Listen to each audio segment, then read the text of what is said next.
tout cœur. Merci, merci Jésus, merci, merci Jésus, merci, merci Jésus de tout cœur. Merci, merci Jésus, merci, merci Jésus, merci, merci Jésus de tout cœur. Il n'a que toi, Jésus, il n'a que toi. Il n'a que toi, Jésus, il n'a que toi. Il n'a que toi, Jésus, il n'a que toi. Il n'a que toi, Jésus, il n'a que toi.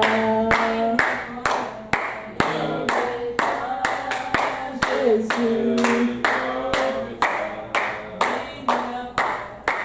il n'y a pas de Dieu comme toi. Il n'y a pas de Dieu comme toi, Jésus. Il n'y a pas de Dieu comme toi. Merci, merci Jésus, merci, merci Jésus, merci, merci Jésus de tout cœur. Merci, merci Jésus, merci, merci Jésus, merci, merci Jésus de tout cœur. Merci Seigneur. Merci à Seigneur Jésus pour tout ce qu'il a encore accompli dans notre vie. Donc on vous dit merci de nous avoir encore unis dans cette maison, dans sa maison. Donc on vous dit merci pour tout ce qu'il fait dans nos vies, jour après jour. Et nous allons confier le moment qui va suivre entre ses mains, afin que lui seul prenne le contrôle de toutes choses et qu'il nous parle. Prions dans le beau et sur le nom de Seigneur Jésus-Christ. Seigneur éternel, Alléluia, Jésus, Papa, on vient encore te dire merci, Seigneur. Papa, car tu es grand, Seigneur Jésus, Papa. Oh, Rabbi, Papa, qui est comme toi, Seigneur. Le Dieu tout-puissant, c'est toi, Papa. Oh, Rabbi, Santa, Rabbi, Rabbi, Santa, Papa. Tu es digne de gloire, Seigneur. Oh, Rabbi, Rabbi, Santa. Merci pour nos vies, merci pour tout ce que tu fais dans nos vies, la santé, Seigneur. Le miracle, Seigneur. Oh, Rabbi, Santa, reçois la gloire, reçois l'honneur, Seigneur. On va encore régner, Seigneur, c'est écrit dans ta Seigneur. On va encore régner au milieu de nous, Papa. Et encore, Seigneur, manifeste ta gloire, Seigneur. Oh, Rabaché, que le Saint, ton serviteur, Papa. Que, Seigneur, à travers nous, Papa, que celle de ta volonté soit faite, Seigneur, dans ces lieux, Papa. Oh, Robo Saint, que le Chic, Papa. Que tu nous guides encore, Seigneur, Jésus, Rabaché, Papa. Oh, pour faire encore, Papa, changer dans ces lieux aujourd'hui, Seigneur, par ta parole, Papa. Oh, Robo Saint, que le Chic, Papa. Oh, Robo Saint, au nom de Jésus, Papa. Au nom puissant de Jésus. Au nom de Jésus. Au nom de Jésus. Au nom de Jésus. Au nom puissant de Jésus. Au nom de Jésus. Amen. Est-ce qu'on peut acclamer?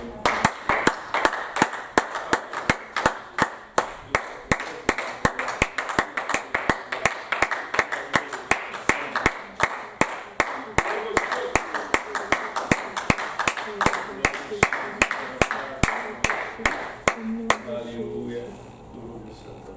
Vous vous asseoir. Bienvenue à la famille Seigneur.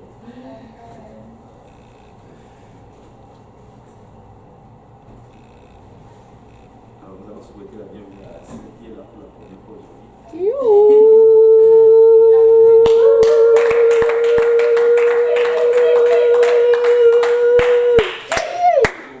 C'est la sœur. Raymond, ok. Amen.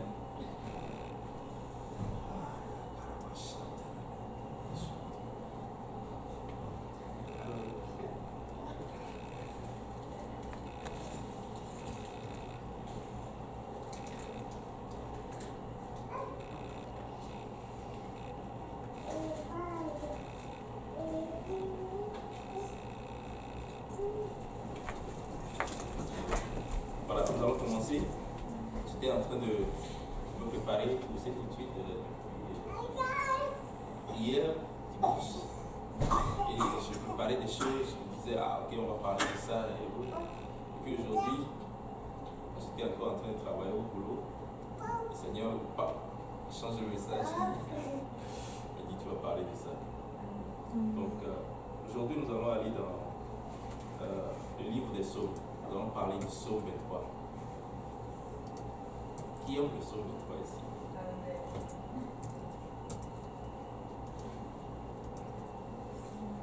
La plupart du temps, la plupart d'entre nous qui venons de l'Afrique, quand nous étions encore enfants, ça c'est le tout premier psaume que les parents nous apprennent. Et on finit par le connaître par cœur. On finit par le réciter chaque jour. On le connaît tellement que nous aussi à notre tour on les apprend à nos enfants. Et c'est un psaume que j'aime particulièrement parce qu'il y a beaucoup de choses qui résident dedans. Et c'est ça que nous allons regarder aujourd'hui. Nous allons voir pourquoi est-ce que David a écrit ce psaume-là. Pourquoi il a parlé de la façon dont il a parlé dans ce psaume-là. Qu'est-ce qu'il veut nous transmettre comme message dans ce psaume-là. Et c'est ce que nous allons voir aujourd'hui. Le psaume 23, il dit « L'Éternel est mon berger, je ne manquerai de rien. Amen. Il me fait reposer dans de verts pâturages, me dirige près des eaux paisibles, il restaure mon âme, me conduit dans les sentiers de la justice à cause de son nom. Quand je marche dans la vallée de l'ombre de la mort, je ne crains aucun mal, car tu es avec moi. Ta houlette, ton bâton me rassure. Tu dresses devant moi une table afin de les adversaires. Tu pointes d'huile ma tête et ma coupe de bord. Oui, le bonheur et la grâce m'accompagneront tous les jours de ma vie. Et j'habiterai dans la maison de l'Éternel jusqu'à la fin de mes jours. Amen. Amen. C'est seulement 6 versets. Et là, la question c'est... La question que nous allons poser aujourd'hui, ou bien le titre du message aujourd'hui, ou de l'étude, c'est est-ce que l'Éternel est ton berger? Amen. Est-ce que l'Éternel est réellement ton berger? Beaucoup de gens aujourd'hui ont des pasteurs un peu partout. Ils ont des pasteurs à la télé. Ils ont des pasteurs qu'ils voient de loin. Ils ont des pasteurs qui habitent à 10 000 km de là où ils sont. Ils ont des pasteurs qui ne les connaissent pas. Ils ont des pasteurs qu'ils apprécient de loin. Ils ont des pasteurs qui ne connaissent pas leur vie. Ils ont des pasteurs qui ne savent pas s'ils sont mariés ou pas, s'ils sont en règle ou pas, si ils vivent en copinage avec quelqu'un ou pas. Ils ont des pasteurs qui ne savent pas s'ils se portent bien, s'ils sont en bonne santé ou pas. Et c'est ce qu'il y a aujourd'hui. Beaucoup de gens ont des pasteurs qui sont ailleurs et eux aussi sont ailleurs. La vie du pasteur est ailleurs, les hommes du pasteur se trouvent ailleurs et eux aussi se trouvent ailleurs. C'est ce qu'il y a aujourd'hui. Et beaucoup de gens sont confortables dans cette vie-là, dans cette situation. Et tu ne me déranges pas, je vais suivre ton message à la télé. Je vais te voir peut-être sur Internet. Tu ne me connais pas. Je vais faire ce que tu dis quand ça m'arrange. Quand ça ne m'arrange pas, je ne vais pas le faire. Et puis de toutes les façons, tu ne seras pas là pour pouvoir voir si je le fais ou pas. Et c'est ça, le genre de berger que nous avons aujourd'hui. Ou bien que les gens veulent avoir aujourd'hui. David a composé ce psaume-là parce que lui-même, il était un berger. Il sait ce que fait un berger. Il est capable de donner sa vie pour ses brebis. Vous imaginez, la parole de Dieu nous dit qu'il est allé. On va lire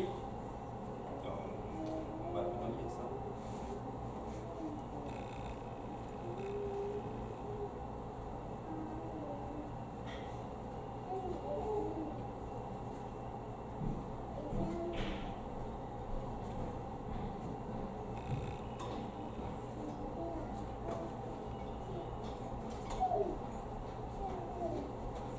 On va aller dans 1 Samuel, verset 17.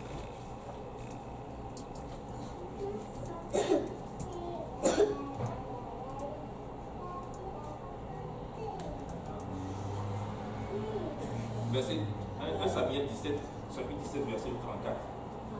Là, il est écrit, David dit à Saül, ton serviteur faisait paître les brebis de son père. Il dit, les brebis de son père, ce ne sont même pas ses propres brebis. Il dit, ton serviteur faisait paître les brebis de son père.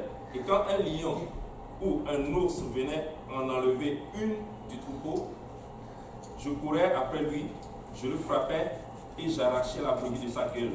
S'il se dressait contre moi, je le saisissais par la gorge, je le frappais et je le tuais. David est en train de parler des troupeaux, du troupeau, il est en train de garder les troupeaux de son père. Les troupeaux, les brebis de son père, ce ne sont même pas ses propres brebis. C'est-à-dire quelque chose qui ne t'appartient même pas. Quelque chose qui n'est pas en propre à toi. On te dit, sois-en le gardien, garde-le, fais-le marcher sur les pâturages, fais brouter les brebis et ramène-les à la maison. Et là, tu t'es fait attaquer par un lion, tu t'es fait attaquer par un ours. Un ours vient dérober une brebis. Je ne sais pas si vous imaginez, mais les brebis, c'est des troupeaux. C'est-à-dire, on peut avoir 2000 têtes, 3000 têtes, 4000 têtes, 5000 têtes de brebis qu'il est en train de conduire. Et là, un lion vient prendre une seule brebis. Une seule brebis. Et qu'est-ce que David fait? Il laisse les autres et il court après la seule brebis qui a été prise. Et il va lutter contre un lion au péril de sa vie. C'est-à-dire, nous autres aujourd'hui, si tu as 2000, 3000 brebis et qu'une s'en va ou bien une a été prise, a été arrachée par quelqu'un, tu vas dire ok, c'est pas grave, on continue avec le reste. J'ai beaucoup plus à gagner avec le reste que celui qui s'en va. Mais David dit non, je vais aller, je vais courir après et je vais lui arracher ça. Même s'il a dans sa gueule, même s'il a dans ses dents, même s'il a qui n'est pas encore mort, je vais lui arracher des dents et je vais le ramener à la maison. Et c'est ce qu'il faisait. Il arrachait de la bouche, de la gueule du lion, il arrachait de la gueule de l'ours pour que cette brebis-là puisse revenir à la maison. Et il revenait tout content. Il le portait sur ses épaules et il revenait à la maison. Et c'est ça, être un berger. Et c'est ce que David faisait. Donc, c'est la raison pour laquelle il a composé ce son en disant l'Éternel est mon berger. L'Éternel est mon berger comme moi aussi j'ai été berger. J'ai été berger, j'ai conduit des troupeaux, j'ai conduit des brebis et je m'en occupais. Quand ils sont malades, je viens à leur secours. Quand ils ont une patte qui est brisée, il fallait que je mette un garrot ou bien quelque chose pour que la brebis puisse guérir. S'il faut la porter pendant ces jours où il est malade, où elle est malade, je vais la porter. Je vais faire tout pour que cette brebis-là puisse guérir. Et c'est ça que David faisait. David amenait un troupeau vers les pâturages qui étaient vraiment vertes. Les pâturages où il y avait de l'herbe à perfusion, de l'herbe un peu partout. Parce que les brebis ont besoin de manger de l'herbe verte pour pouvoir bien grandir.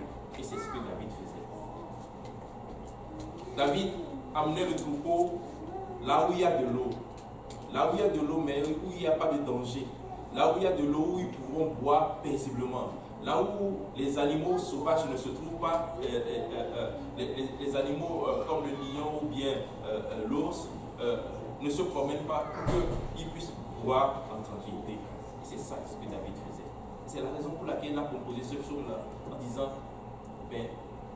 si moi, en tant qu'homme, j'ai été, on va dire, moindrement bon berger avec mes brebis qui m'ont été confiées, mes brebis qui ne m'appartiennent pas en propre, mais qui m'ont été confiées, les brebis de mon père qui m'ont été confiées, ce n'étaient même pas mes brebis.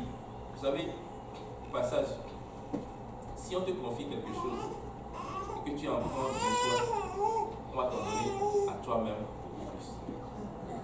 Si on te confie un travail, je ne sais pas, au boulot, on te confie un travail et que tu le fais bien, tu t'en occupes comme si c'était ta propre entreprise. Tu t'en occupes comme si c'était ton travail. Si tu t'en occupes comme si c'était quelque chose qui t'appartenait en propre, tu le défends. Tu fais tout ce qu'il faut faire pour que ça marche bien. je peux te garantir que tu vas encore avoir beaucoup plus. Tu vas aller de responsabilité en responsabilité. Tu vas aller de pouvoir en pouvoir.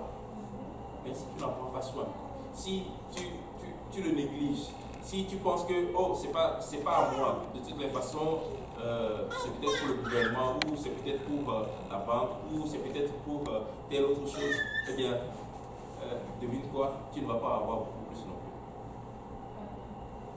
David gardait le troupeau de son père.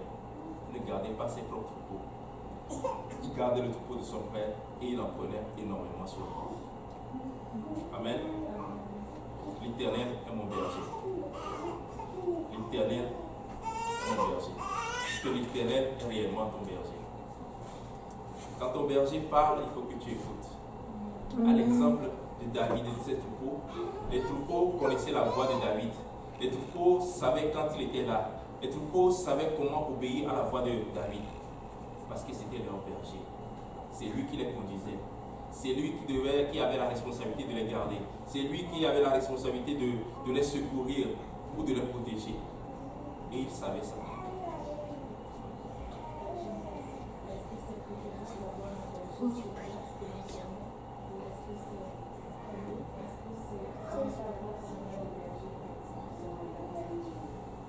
Ben, voici la fin. C'est quoi la question? C'est préférable d'avoir un berger sur place qu'on connaît plutôt que d'avoir un berger sur Internet. Ok. Voici la façon dont il y a un prédicateur récemment a répondu à cette question. Il dit, les gens ont des bergers aujourd'hui qui sont à l'extérieur, mais qui sont sur Internet, qui n'ont jamais été là quand tu as accouché, qui n'ont jamais été là quand tu étais tombé malade, qui ne sont jamais venus te voir au moment où tu présentais ton bébé, qui ne sont jamais venus chez toi à la maison, qui ne connaissent pas ta vie. En fait, ça veut dire que ce n'est pas un berger. Parce qu'il ne te connaît même pas. Dieu, qui est le bon berger, il connaît chacun d'entre nous. Non seulement nous le connaissons, mais lui aussi nous connaît. Il ne nous appelle pas notre nom, parce que c'est le bon berger. Il connaît, même si nous sommes 2000 têtes de brebis, même si nous sommes 2 milliards, il connaît chacun à son nom. Et il connaît chacune de nos vies. Et il sait exactement de quoi nous avons besoin. Et c'est ça, le bon berger. Amen. L'Éternel est mon berger. On dit souvent ça, on répète à tue-tête, moi l'Éternel est mon berger. L'Éternel est ton berger jusqu'à ce que tu fasses exactement ce que le berger te dit. Si tu ne fais pas la volonté du berger, alors l'Éternel n'est pas ton berger. Vous savez, les gens qui n'ont pas de berger, ils sont dispersés un peu partout. Ils sont confus, ils sont égarés, ils ne savent pas quoi faire de leur vie. Ils essaient des choses qui ne marchent pas. Tantôt ça ne marche pas, je vais recommencer autre chose ailleurs. Ça aussi, ça ne marche pas, je vais recommencer encore autre chose, tout simplement parce qu'ils n'ont pas de repère, ils n'ont pas de berger.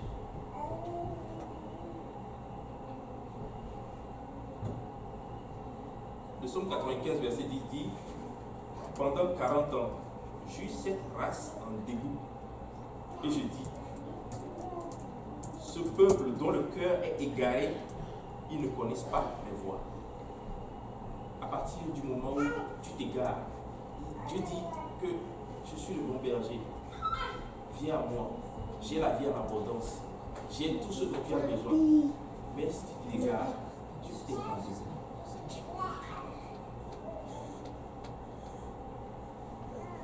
Jérémie 49, verset 17 dit: ta présomption, l'orgueil de ton cœur t'a égaré. Et à un moment donné, si les gens disent, je n'ai pas besoin d'avoir un berger. Je n'ai pas besoin de quelqu'un pour me dire ce que je dois faire ou ne pas faire. Je n'ai pas. Écoutez, il y a une raison pour laquelle, il y a plusieurs raisons pour lesquelles on est dans une famille. Dieu pouvait nous créer chacun individuellement. Mais Dieu nous crée dans une cellule familiale. Pour plusieurs raisons. D'abord, on appelle ce que c'est que l'amour. Parce que Dieu est amour. Il faut qu'on apprenne l'amour. Vous allez constater que dans la vie, il y a beaucoup de gens qui n'ont jamais reçu l'amour. Ils n'en donnent jamais. Ils ne sont pas capables d'en donner. Parce qu'ils ne l'ont jamais reçu. Dieu nous met dans une famille que nous puissions développer l'amour. Que nous puissions connaître, nous puissions savoir ce que c'est que l'amour, la tendresse que nous pouvons avoir les uns les autres. Comment s'aimer mutuellement. Ça, c'est l'une des raisons pour lesquelles Dieu nous met dans une famille. Et il ne nous crée pas individuellement, chacun de son côté. Mais l'autre raison pour laquelle Dieu nous met aussi dans une famille,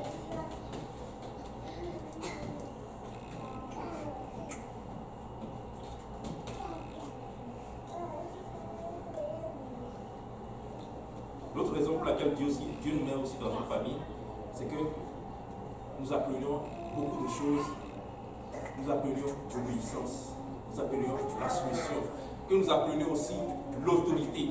C'est-à-dire, tu vas venir de toutes les façons, quand tu vas grandir, quand tu vas mourir un jour, je veux que tu viennes auprès de moi. Mais avant que tu ne viennes, je veux que tu apprennes un certain nombre de choses. Je veux que tu apprennes qu'il y a une autorité au-dessus de toi. Et partout, si vous regardez bien, depuis notre naissance jusqu'à ce que nous mourions dans cette vie, vous allez toujours avoir une autorité au-dessus de vous. Partout, partout, partout. Partout. À la maison, ce sera les parents. On va avoir des parents comme autorité. Et quand on va commencer par aller à l'école, on va avoir les maîtres et les enseignants qui sont à l'école comme autorité. Quand on va commencer par travailler, on va avoir les patrons comme autorité. Et même chez nous à la maison, tu as ton mari comme autorité et même la femme aussi. Réciproquement. C'est-à-dire, tu dois rendre des comptes à ta femme tant que ta femme doit te rendre des comptes. Et c'est quelque chose à laquelle personne ne pourra échapper. Même la plus haute autorité de ce pays a une autorité au-dessus d'elle. Et c'est nous, le peuple. Le jour on décide qu'on ne veut plus de lui là-bas, on vote et puis on le met dehors. Et tout le monde a une autorité. Et l'une des choses que Dieu veut que nous appelions, c'est l'autorité. Et la place que nous devons accorder à chaque autorité. La place que nous devons accorder à l'autorité dans notre vie. Et en faisant cela, nous devons nous soumettre à l'autorité, quelle qu'elle soit. Et c'est ça que Dieu veut que nous appelions dans chacune de nos familles. Vous savez, l'une des raisons pour lesquelles les gens ne veulent pas avoir de berger, c'est qu'ils ne veulent avoir à rendre compte à personne sur leur vie. Le dimanche, c'est correct, on se voit le dimanche. Et puis, ce que je fais les autres jours de la semaine, ça ne vous regarde pas. C'est ma vie privée, ça ne regarde que moi. Dieu ne s'attend pas à ce que nous ayons une vie privée. Notre vie doit être un livre ouvert devant la face de Dieu. C'est-à-dire, ce que je suis le dimanche doit être ce que je suis aussi le samedi ou le lundi quand je suis au travail. Je ne dois pas avoir une vie différente tel jour et une vie différente à tel moment. Je ne dois pas avoir un dédoublement de personnalité. C'est-à-dire, tantôt je suis telle personne ici, tantôt je suis telle personne ailleurs. Ou quand je vois des amis du monde, et il y a des gens qui font ça aussi, quand ils sont avec les amis de l'église, ils ont un tel comportement, ils ont une telle vie. Et quand ils sont avec les anciens amis du monde, quand ils vont les voir, là, ils s'éclatent. Ils s'éclatent. Ils sont tellement contents. Et quand tu les vois ici, c'est à peine s'ils sourient. Et à ce moment-là, tu te demandes même laquelle des vies tu préfères. Est-ce que tu regrettes l'autre vie? Tu veux y retourner? Ou tu aimes plus la vie que le Seigneur te donne? L'Éternel est mon berger. Est-ce que l'Éternel est ton berger? Vous savez, quand on lit ce passage-là, on le lit très rapidement. L'Éternel est mon berger, je ne manquerai de rien. Mais avant d'arriver à je ne manquerai de rien, est-ce que l'Éternel est vraiment ton berger? Est-ce que tu écoutes la voix de Dieu? Est-ce que tu obéis à la voix de Dieu? Est-ce que quand Dieu te parle, est-ce que tu l'entends? Est-ce que quand Dieu te parle, est-ce que tu résistes? Est-ce que quand Dieu te parle, est-ce que tu te laisses aller? Ou bien tu veux forcément faire ta propre volonté? La plupart des gens aujourd'hui sont leurs propres maîtres, ils sont leurs propres chefs, ils sont leurs propres moi. C'est-à-dire, c'est moi-même, je suis moi-même. C'est-à-dire, moi-même, je suis fort, moi-même, je suis intelligent, j'ai été à l'école, j'ai réussi. J'ai cherché du travail, j'ai réussi, j'ai trouvé.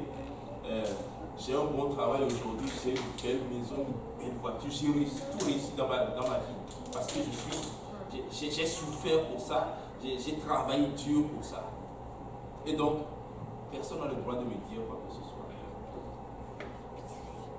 La plupart des gens aujourd'hui se promènent d'église en église parce qu'ils ne veulent pas avoir un berger.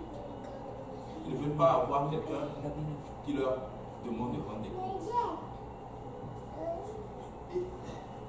Et dire, c'est pas moi.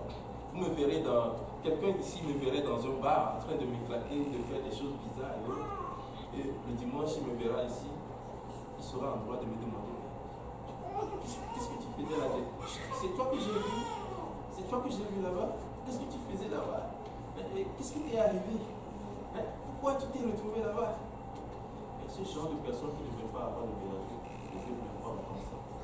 Et quand ils entendent ça, la première réaction c'est qui tu es d'abord pour pouvoir me poser cette question? Qui t'autorise? Tu sais qui je suis moi? Tu sais ce que j'ai déjà fait? Et ils vont même aller encore plus loin par rapport aux expériences passées qu'ils ont eues avec le Seigneur. Tu sais ce que le Seigneur a déjà fait pour moi, ou tu sais ce que j'ai déjà fait avec le Seigneur, tu sais ce qu'on a fait ensemble, quelle relation on a eue, telle chose ou telle chose. Écoutez, si l'Éternel est vraiment ton Père, tu vas être soumis. La Bible déclare, soumettez-vous à Dieu et résistez au diable, et il fuira loin de vous. C'est-à-dire, à partir du moment où tu te soumets à Dieu, tu dis à Dieu, Seigneur, moi je ne sais rien. Écoutez, la soumission, là, comme les prédicateurs l'ont dit plusieurs fois, c'est que c'est une protection. Quand tu te soumets à quelqu'un, tu te fais protéger par cette personne-là. Moi, je travaille et j'ai des patrons et autres. Quand il y a certaines choses et que je dois envoyer un courrier, j'écris le courrier à envoyer à telle personne qui est à l'extérieur. Par exemple, je dois mettre mon patron en copie. Il faut dire, ok, j'ai telle chose avec telle personne, mais je te mets au courant. Pour que s'il y a un pépin qui arrive après, ou s'il y a quelconque problème qui en ressort, mais que tu ne dises pas que tu n'étais pas au courant. En même temps, s'il n'est pas d'accord avec ça, il va répondre en même temps à nous deux en disant on ne va pas faire ça de cette manière, on va le faire de telle autre manière. Et s'il ne dit rien, c'est qu'il est d'accord. Et c'est ça que nous devons avoir avec le Seigneur. Et être soumis à Dieu, c'est être protégé par Dieu. Être complètement sous le couvert de Dieu. Vous savez, les enfants, peut-être, ils vont faire une erreur, ou bien ils vont faire une bêtise, ou bien ils vont faire quelque chose avec quelqu'un. Et quand moi je suis leur père, quand je vais arriver, je vais essayer d'arranger la situation. Je vais demander pardon s'il faut demander pardon. Je vais réparer les choses s'il faut les réparer. Je vais m'excuser auprès de la personne à qui ils ont commis le tort. Et je vais faire tout ce qu'il faut pour pouvoir réparer le tort, tout simplement parce que ce sont mes enfants. Ils sont soumis à moi, ils sont sous mon couvert. Ils sont sous mon autorité. Et à partir du moment où tu n'as aucune autorité au-dessus de toi, c'est que tu n'as aucune protection. Tu te promènes par toi-même. Tu vas où tu veux, tu vas faire ce que tu veux, tu fais comme tu veux. Vous savez, même le pasteur, on d'autres pasteurs. Et même les pasteurs ne font pas ce qu'ils veulent. Ils ne font pas ce qu'ils ont envie de faire. Ils ne font pas les choses comme eux ils le voient. Ils sont soumis à d'autres personnes et ils sont également soumis à Dieu. Et des fois, en tant qu'être humain, il va vouloir aller dans une certaine direction, mais peut-être qu'il va demander l'avis de son pasteur, il va lui dire non, ne va pas là-bas, et il va faire ce que son pasteur dit. À cause de l'autorité. Et il y a une autre chose dans l'autorité, c'est que l'autorité, quand Dieu est soumis à l'autorité de l'homme de Dieu, par exemple, c'est que quand il te dit quelque chose, peut-être même qu'il est dans le tort, peut-être même qu'il ne sait pas, qu'il n'a pas toute l'expertise nécessaire pour pouvoir te conseiller sur ce que tu es en train de lui dire. Mais le fait que toi, tu as obéi, tu as fait exactement ce qu'il a dit, Dieu va bénir ça. Amen. Il va faire en sorte que cela réussisse pour toi. Même s'il a fait à cause de l'obéissance, de la soumission. Amen. Amen. Amen. Qui veut avoir un berger ici? Amen. Amen.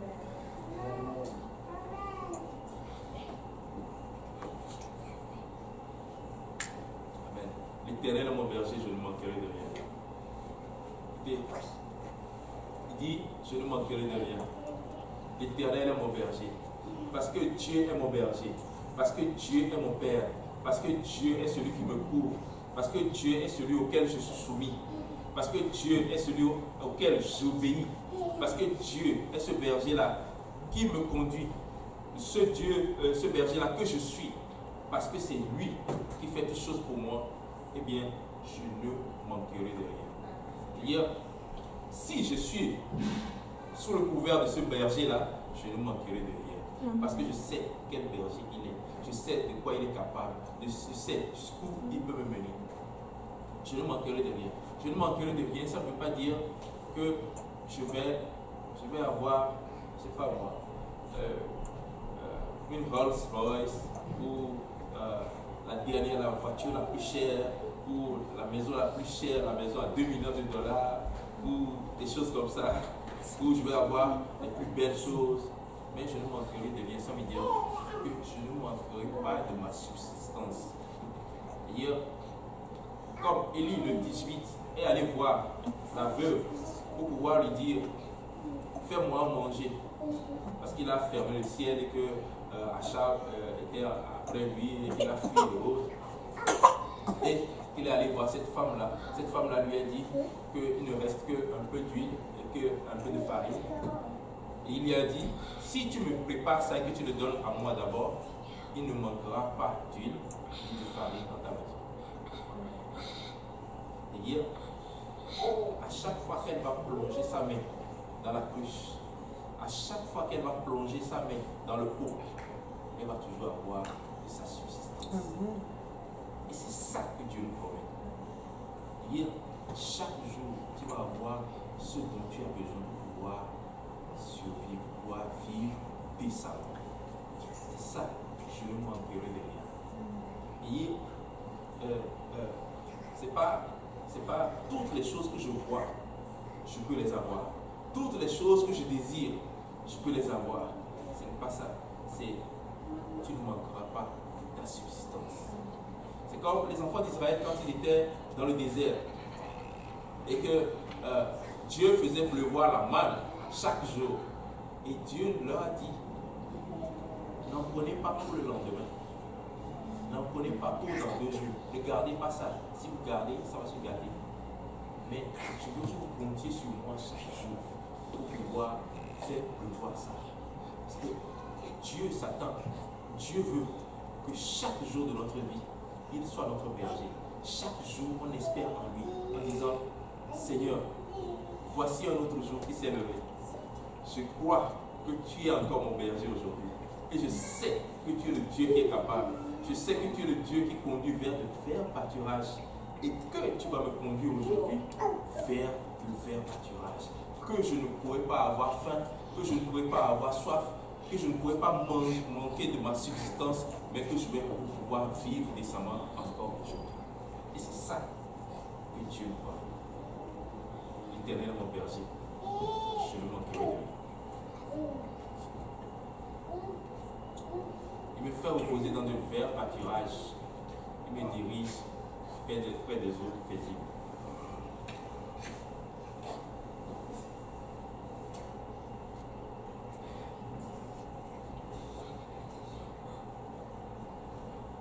Juste un instant, je suis en train de...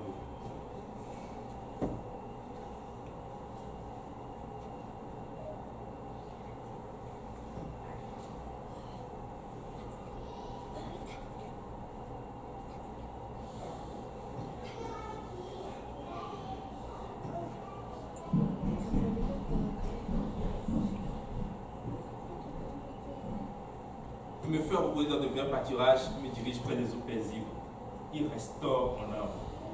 Écoutez, la parole de Dieu dit dans Jean 7, verset 38, celui qui croit en moi, des fleuves d'eau vive couleront de son sein, comme dit l'Écriture.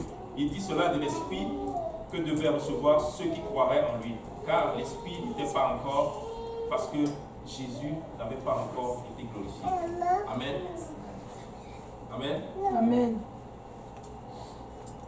L'Éternel est mon berger, je ne manquerai de rien. Il me fait reposer dans de verts pâturages. C'est-à-dire, il dit, non seulement il me mène jusque là où je dois aller manger, mais il me fait asseoir là-bas.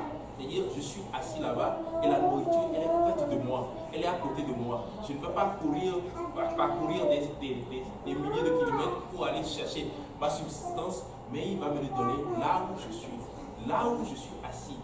Et lui, l'autre chose, c'est que Dieu va toujours te mener là où se trouve, là où il a prévu pour toi. Élie le Tishbite, Dieu lui a dit, va auprès d'un courant d'eau, et puis je vais demander à des corbeaux de venir te nourrir là-bas.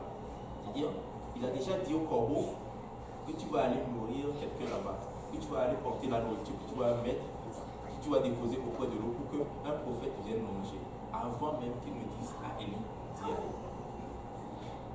Avant même que Dieu nous mène quelque part, il pourvoit déjà d'abord là-bas, avant que sa main nous prenne pour pouvoir nous mener là.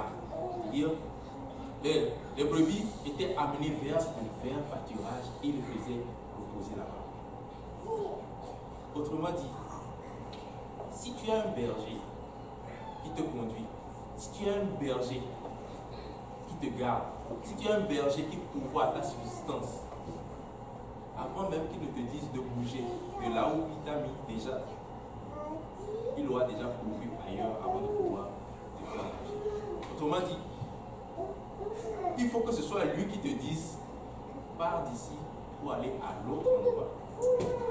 Comme il a dit à Élie le Tishbite, à un moment donné, l'eau s'était séchée là-bas et il a dit va, tu vas aller auprès d'une veuve, auprès de qui je vais t'envoyer et cette veuve là va te donner ta nourriture. C'est la même chose. Il y a beaucoup de gens, particulièrement qui viennent ici, et puis à un moment donné, ils disent ça ne marche pas ici, je ne trouve pas ceci, je n'ai pas cela. La première question qu'il faut se poser, est-ce que réellement l'Éternel est ton berger? Si l'Éternel est ton berger, tu lui fais confiance. Si l'Éternel est ton berger, tu mets toute ton espérance en lui. Si l'Éternel est ton berger, tu crois en lui. Peut-être que tu ne vois pas en ce moment ce que tu attends, mais tu sais que c'est le Dieu qui fait des promesses et qui les réalise. Alors, tu ne quittes pas la voie que Dieu par laquelle Dieu t'a mené jusqu'ici pour aller dans tes propres voies, mais tu restes dans la voie de Dieu. Et ce Dieu-là, qui a déjà pourvu avant même que tu ne viennes ici, va te faire monter là où il a pourvu déjà pour toi. Amen. L'Éternel est mon berger. Je ne manquerai de rien. Il me fait reposer dans de verts pâturages. Il me dirige près des eaux paisibles. L'eau, comme on l'a lu ici, représente le Saint-Esprit. Mais au moment où David était en train d'écrire, il dit vers des eaux paisibles. Pourquoi des eaux paisibles? Parce que les brebis, elles doivent être en paix avant de boire leur eau. Elles ne doivent pas être... il ne va pas les mener vers, je ne sais pas moi, un torrent où l'eau est en train de gicler, où l'eau est en train de couler, où il y a un grand courant qui peut emporter les brebis. Mais il va aller vers une source d'eau qui est calme, qui est paisible, pour que ce ne soit sans danger pour ces brebis.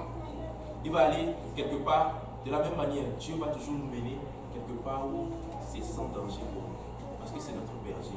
Nous sommes ses brebis et il veut prendre soin de nous. Il ne veut pas que nous soyons en danger, il ne veut pas que nous tombions quelque part, il ne veut pas que nous tombions dans l'eau, il ne veut pas que quelque chose de grave nous arrive, mais il veut que nous soyons toujours sous son couvert, protégés par lui.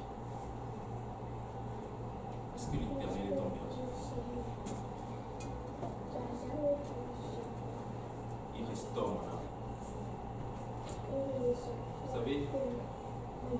Dieu, dans le livre de Genèse, a créé toutes choses, a commencé par faire l'œuvre de la création, il a dit, la première chose qu'il a créée, il dit que la lumière soit.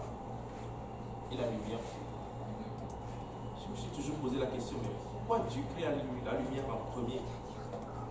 Dieu, il voit dans le noir, il n'a pas besoin de lumière pour pouvoir voir. Il voit dans les choses cachées, il n'a pas besoin de lumière de quelque sorte que ce soit. Il peut créer toute son œuvre, il peut créer la lumière en dernier, ou le créer au milieu quelque part. Mais pourquoi il crée la lumière en premier?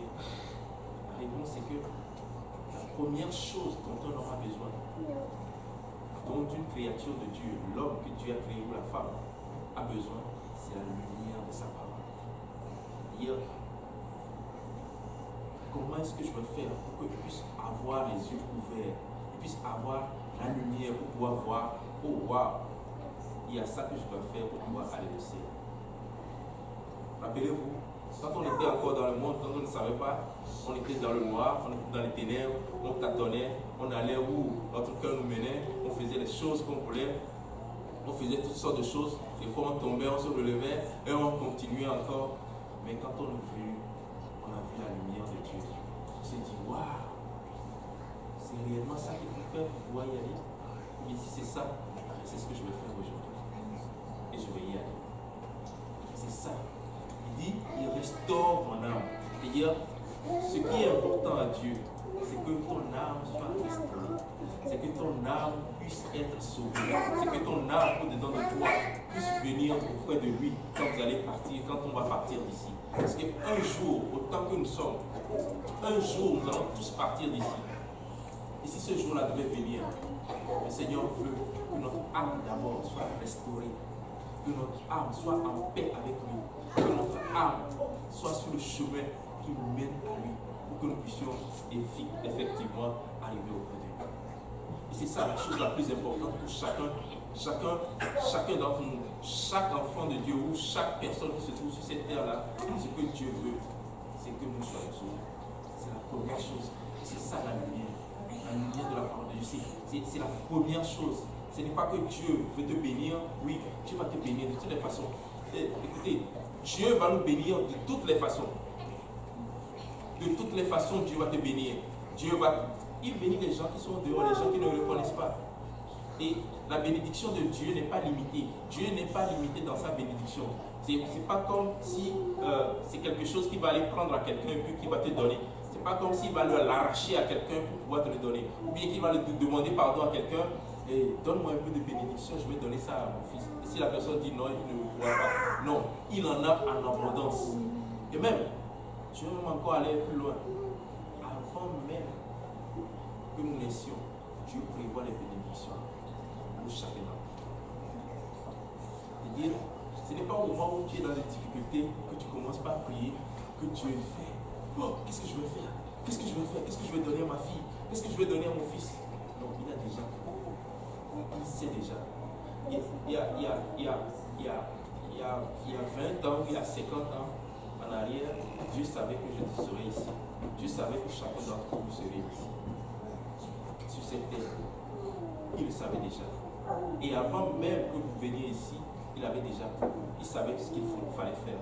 Où est-ce qu'il va résider? Où est-ce qu'il va aller? Et je veux que son âme soit restaurée. Je veux qu'il soit sauvé. Où est-ce que je vais mettre un lieu de culte pour qu'il puisse venir me trouver là-bas? Dieu prévoit toutes ces choses-là bien à l'avance. Avant de l'Éternel est mon berger.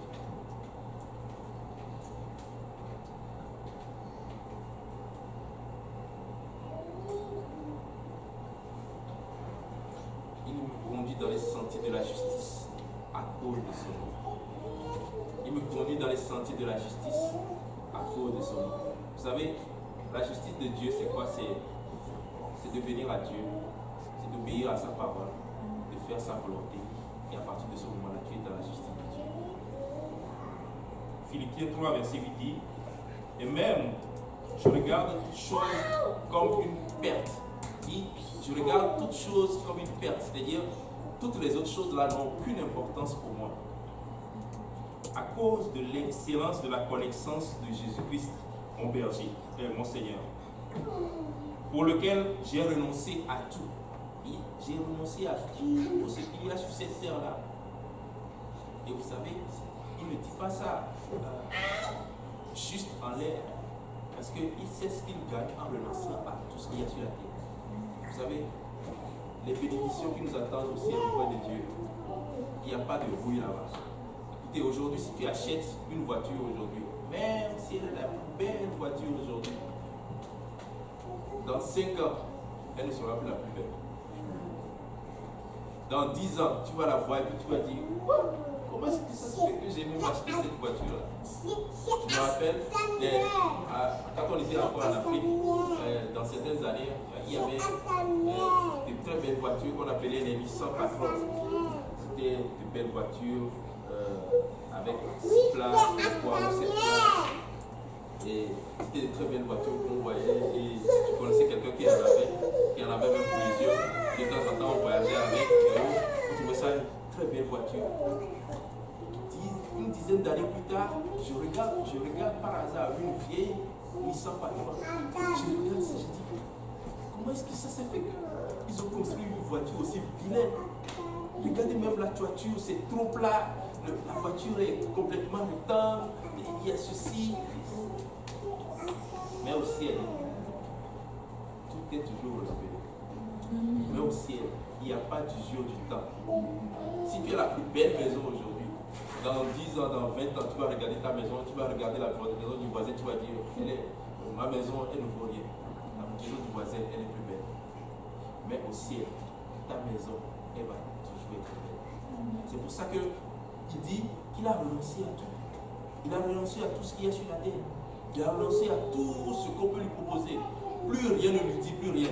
C'est-à-dire, il n'est pas en train de lutter avec ses collègues pour pouvoir avoir tel poste. Il n'est pas en train de lutter, de marcher sur les pieds des gens. Vous savez, des fois, on est des chrétiens, seulement à l'église. Quand on arrive sur notre lieu de travail, on est autre chose. On est capable de tout pour pouvoir arriver à faire. Même de faire toutes sortes de machineries, de mesquineries, toutes sortes de méchanceté avec nos collègues et autres. On est capable de tout pour pouvoir arriver à la fin.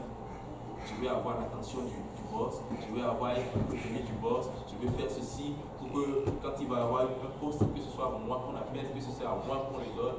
Et on fait toutes sortes de choses. Et il dit qu'il a renoncé à tout. Si vous voulez prendre un poste, prenez-le. Si vous voulez prendre ceci, prenez-le. Si vous voulez faire ceci, faites-le. Moi, je regarde vers le ciel. Moi, je regarde vers mon berger. Moi, je regarde vers Dieu. Je regarde vers cette demeure-là où il n'y a pas de bruit, où le temps n'a pas d'usure, où le temps n'existe même pas. Je regarde cette demeure-là où je vais passer l'éternité.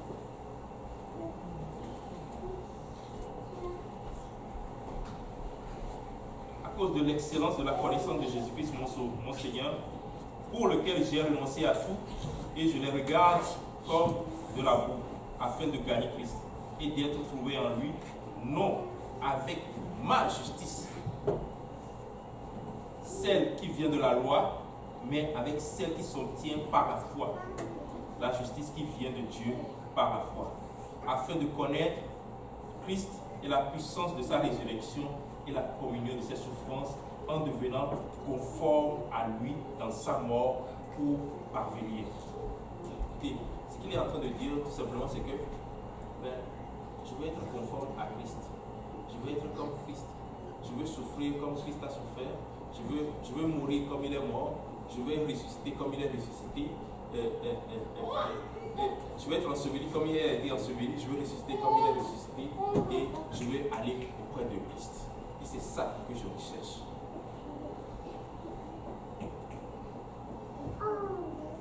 Amen.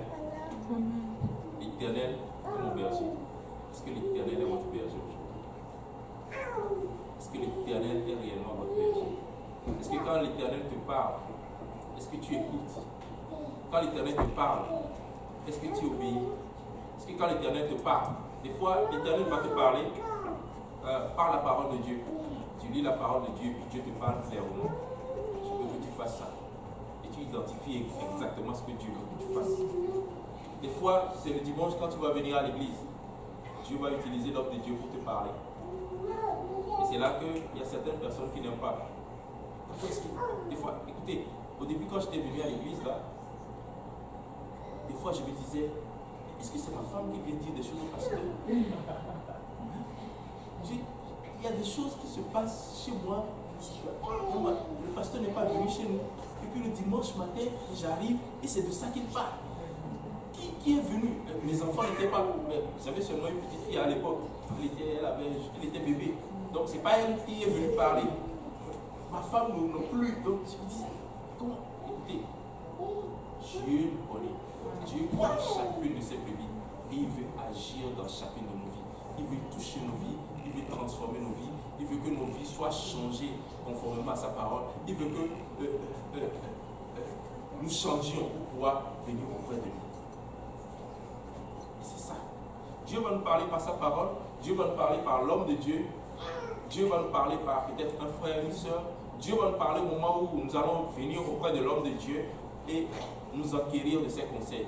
Des fois, vous savez, quelqu'un va venir voir l'homme de Dieu. Tu es venu de toi-même, il ne t'a pas appelé. Le plus souvent, il ne l'appelle même pas. Parce que on l'accoste toujours. Tu es venu le voir de toi-même. Tu lui as soumis ton problème. Il t'a donné la solution. Maintenant, tu ne peux pas l'appliquer. Il ne t'a pas appelé. Il ne t'a pas dit de venir. C'est toi-même qui es venu le voir. Il te dit ce que tu dois faire. Et puis tu ne veux pas faire. Regardez Naaman. Regardez Naaman. Il avait un problème de nerfs. Il est venu voir l'homme de Dieu. Et l'homme de Dieu lui a dit, a envoyé quelqu'un pour venir lui dire, va, plonge-toi ici. Et puis, tu vas être guéri. Et puis, commence pas à demander. Commence pas à parler. Mais l'homme de Dieu ne t'a pas appelé, c'est toi-même qui es venu. Il ne t'a pas dit de venir. Il y a d'autres qui vont même aller d'homme de Dieu en homme de Dieu. Et là, je me pose une question. Est-ce que tu es en train de les tester pour voir? Est-ce que lui connaît pas? Ok, je vais aller voir tel autre. Est-ce que lui connaît pas? Ok, je vais aller voir tel autre encore. Même quand nous sommes malades, nous allons à l'hôpital. Nous-mêmes, on ne consulte pas plusieurs médecins. On a un médecin, on va le voir, et s'il est dépassé, il va nous dire, ok, attends, je vais voir un collègue, un spécialiste dans tel domaine, je vais l'appeler pour qu'il vienne te voir, pour que lui aussi donne sa réponse par rapport à ça. Mais nous-mêmes, on ne se promène pas. Pourquoi est-ce qu'on fait ça à l'hôpital et qu'on ne peut pas faire ça dans la maison de Dieu?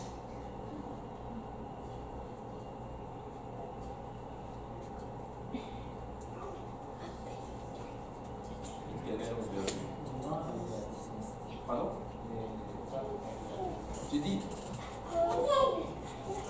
des gens aujourd'hui, ils viennent voir tel homme de Dieu, disent j'ai tel problème, j'ai telle situation dans ma vie, aide-moi. Okay, l'homme de Dieu lui dit, ok, tu vas faire telle chose. Et puis, là, il ne le fait pas, il va voir un autre homme de Dieu, et puis il dit, il soumet le même problème. Montre-moi, j'ai telle situation, qu'est-ce que je dois faire? D'abord, en faisant ça, ça veut dire même que tu n'as pas de berger. Ça, c'est la première chose. On n'a pas plusieurs bergers, on a un seul berger. On n'a pas plusieurs bergers qu'on consulte à tour de bras et que je vais voir celui-là, qu'est-ce qu'il va me dire, je vais voir celui-là. Ah, peut-être que celui-là il est supérieur, je vais aller le voir. Non, on n'a pas plusieurs bergers. Écoutez, quand nous sommes arrivés à l'église, c'était à l'église de Saint-Laurent à l'époque. Il n'y avait pas d'église ici à l'Est. Mais notre pasteur, c'était le pasteur Kaozi. Je ne suis jamais allé voir le pasteur Grave, qui est le pasteur Kaozi. Je ne suis jamais allé le voir pour j'ai telle chose ou j'ai telle situation. Non. Ton berger, c'est celui auquel Dieu va donner la solution à ton problème. Ton berger, c'est celui à qui Dieu va dire, dis-lui de faire telle chose et il va le faire. Et puis ça va marcher. Si tu vas voir un autre, ça ne fonctionnera pas. Et l'exemple que je donnais, c'est que quand on va à l'hôpital et qu'on est malade, quand tu vas à l'hôpital, vous savez, à l'hôpital, on est très docile. On est très obéissant. On fait tout ce qu'on nous dit de faire. Même si le médecin c'est un jeune de 23 ans qui vient de sortir de l'université, s'il nous dit de faire telle chose, d'avaler tel produit, de faire telle chose, on fait ça rapidement. On écoute. Et pourtant on ne comprend rien. Comme ici. On obéit rapidement. Maintenant, quand on est malade et qu'on va à l'hôpital, et que le médecin, notre médecin, il a un doute peut-être, ou ce qu'il a diagnostiqué est tellement grave qu'il se dit, bon, ok, je vais avoir un autre avis de quelqu'un d'autre. C'est lui qui prend la responsabilité d'aller consulter quelqu'un d'autre, un de ses collègues, un de ses confrères, pour lui dire, voilà, j'ai telle situation, est-ce que tu veux venir voir mon patient, s'il te plaît? Viens voir mon patient, puis tu me diras ce que tu en conclus, ou bien tu vas l'ausculter, et puis tu vas me dire ce qu'il a selon toi. C'est ça. Mais nous, quand on vient à l'église, quand on va à l'hôpital, on est très docile, on fait tout ce qu'on nous dit de faire. Et quand on vient à l'église, on veut être notre propre berger. On veut faire ce que nous voulons faire. À l'hôpital, on ne fait pas ça. Je donne l'exemple de l'hôpital, pourquoi? Parce que c'est la même chose. Nous sommes malades du péché ici, et nous sommes malades dans la chair là-bas. Nous voulons avoir la guérison là-bas, et nous voulons être guéris pour aller au ciel ici. Nous voulons avoir la vie sur la terre là-bas, et nous voulons avoir ici la vie éternelle. C'est la même chose. Si tu es difficile à l'hôpital, des fois on fait des choses qu'on ne comprend pas, qu'on ne sait même pas. Il y a les médicaments, les produits, ils ont des noms kilométriques bizarres qu'on ne comprend pas, qu'on n'a jamais vu. Même quand on nous écrit l'ordonnance et autres, c'est à peine qu'on arrive à lire. Et pourtant, on court à la pharmacie. Avant même de rentrer à la maison, on va à la pharmacie, on cherche le médicament. Et avant même de rentrer à la maison, on essaie de l'avaler et de la payer. Parce qu'on veut avoir la vie sur la terre. Combien plus forte raison quand on veut avoir la vie, pourquoi de celui qui donne la vie éternelle, ne devons pas être obéissants. Amen. L'Éternel est mon berger. Maintenant, l'Éternel est mon berger, mais aussi nous a donné un berger sur la terre. Un berger que nous devons suivre. Parce qu'il veut que nous voyions quelqu'un. Il veut que nous suivions un exemple. Il veut que nous voyions quelqu'un faire. Il veut que quelqu'un nous montre comment il doit faire. Et lui aussi, il a des batailles. Lui aussi, il a des difficultés. Mais il s'accroche très fermement à Jésus. Il se dit, il y a beaucoup de gens qui sont après moi. Il y a beaucoup de gens qui sont en train de me regarder. Je n'ai pas le droit de les décevoir. Il y a Dieu qui a été jusqu'à la croix pour moi. Je n'ai pas le droit de le décevoir. Vous savez, le pire ennemi que nous avons sur la terre, c'est nous-mêmes. Quand je prie souvent, je dis à Dieu, délivre-moi de moi-même. C'est-à-dire, délivre-moi de mes propres désirs. Délivre-moi de mes propres envies. Délivre-moi de ce que je veux faire moi-même, de ma propre volonté. Des fois, on veut faire des choses, des folies. Des fois, on veut faire des choses qui vont conduire dans la mort. Des fois, on veut faire des choses qui vont conduire dans la perte totale. Et quand on est une brebis du Seigneur, la main de Dieu est sur nous. Et elle nous arrête. Et on est fâché. Parce que Dieu n'a pas permis à ce qu'on fasse telle chose, qu'on fasse telle autre chose. Peut-être que c'est l'homme de Dieu qui va nous dire, ne fais pas ça. Ne va pas dans cette direction. Des fois, vous savez, ça peut ne même pas être l'homme de Dieu. Ça peut juste être quelqu'un que Dieu va utiliser pour te dire, ne fais pas ça. Parce que au moment où tu es en train de faire tes choses, tu n'arrives pas à te regarder toi-même. Quelqu'un de loin regarde mieux. Il regarde ta vie. Il regarde ce que tu es en train de faire. Et il regarde peut-être la perte qui est devant toi. Il te dit, il ne faut pas. Pour ton bien. Amen. L'Éternel est mon berger. Est-ce que l'Éternel est ton berger? Est-ce que l'Éternel est ton berger? Il me fait reposer dans de verts pâturages. Il me dirige près des eaux paisibles. Il restaure mon âme. Il me conduit dans les sentiers de la justice à cause de son nom. Il veut que je sois sauvé à cause de son nom. Il veut que je vienne auprès de lui à cause de son nom. Maintenant, regardez, ça c'est la partie la plus importante. Quand je marche dans la vallée de l'ombre de la mort, je ne crains aucun mal, car tu es avec moi. Quand je marche dans la vallée de l'ombre de la mort, je ne crains aucun mal. Vous savez, quand on vient à Jésus, on a 2 étapes dans la vie. Il y a l'avant, pour ceux qui connaissent, qui ont reçu le Seigneur Jésus. Il y a l'avant, et puis il y a l'après. Si dans ta vie, parenthèse, si dans ta vie, depuis que tu es né, il n'y a pas eu d'avant et d'après Jésus, c'est qu'il y a un problème, il faut que tu fasses quelque chose.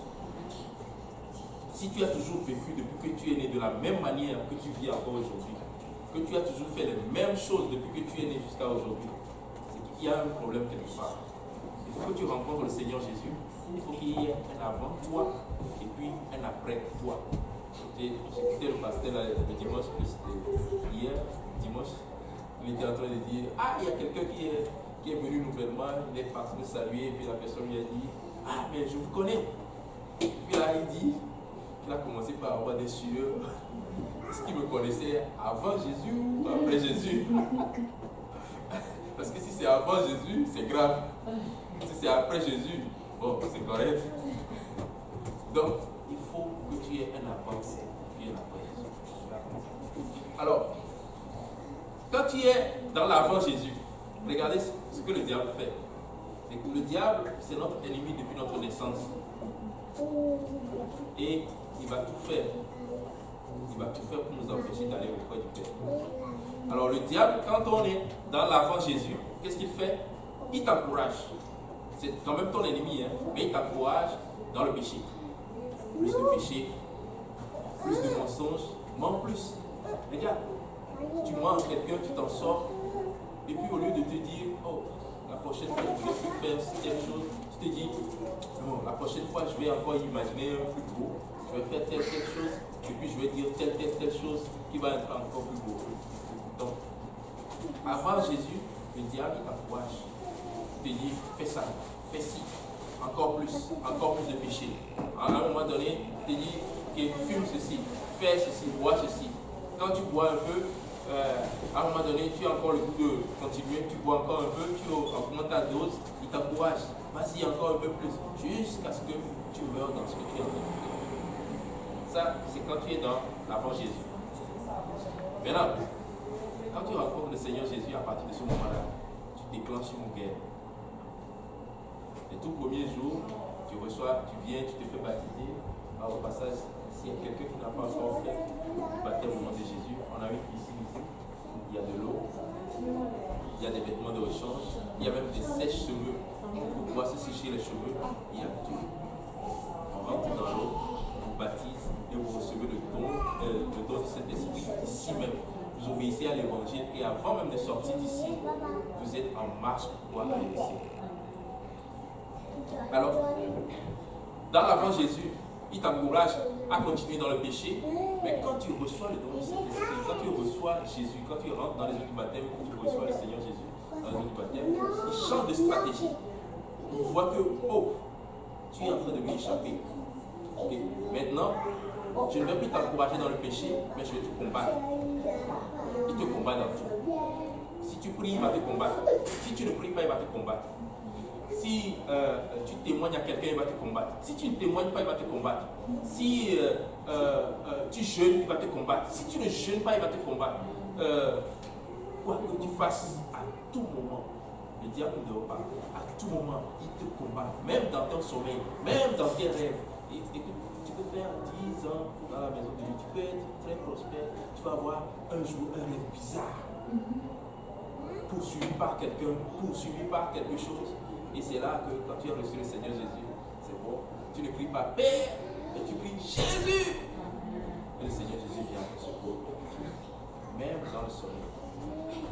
Il va toujours continuer par le combat. Maintenant, quand on reçoit le don du Saint-Esprit, quand on reçoit le Seigneur Jésus, on est tout content, on aime tout le monde, on embrasse tout le monde, on est content d'être rentré dans la famille de Dieu et autres.